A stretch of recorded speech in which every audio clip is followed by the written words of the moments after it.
This is the Fifine Profile 3, a mid-range USB-C condenser microphone that really walks the fine line between not being too harsh on your wallet and yet offering a premium set of features and great audio quality. In this video, we're going to be taking a look at what makes the Profile 3 a fantastic microphone and whether or not you should buy it.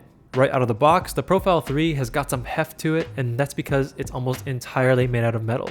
It's also finished in a smooth matte black, which feels very premium in your hand. Even the parts which aren't made out of metal, like the plastic knobs, still feel really great. Speaking of which, the knobs feel great to use and they rotate very smoothly. They don't wobble at all, and the build quality is excellent. So in terms of how the microphone looks and feels, I think the Profile 3 scores an A+. But the most important question is, how does it sound? Well, you've been listening to it since the start of this video without any kind of audio post-processing.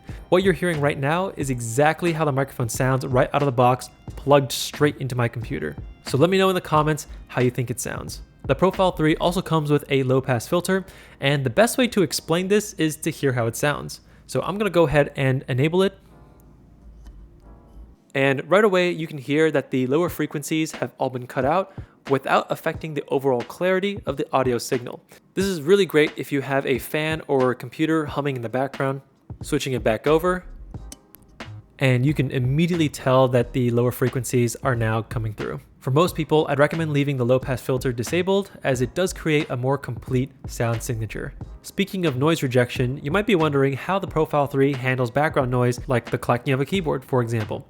Let's go ahead and try it out. So right now I'm spamming away on my keyboard, and this is definitely an extreme scenario, but even though it's a mechanical keyboard with linear switches and it's very clicky, it's not coming through too much to the Profile 3. And for a condenser microphone, this is pretty good.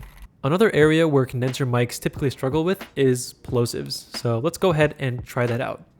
Peter Piper picked a peck of pickled peppers. A peck of pickled peppers Peter Piper picked. If Peter Piper picked a peck of pickled peppers, where's the peck of pickled peppers Peter Piper picked?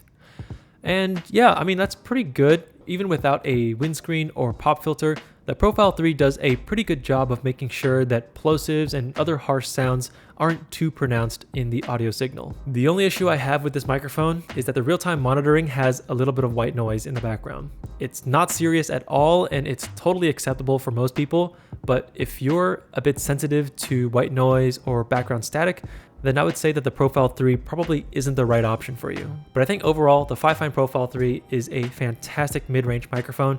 The Profile 3's build quality and audio input quality are both excellent and definitely highlights of this microphone.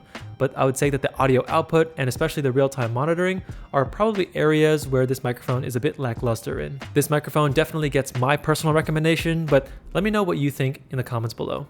Thanks for watching, and I'll see you next time.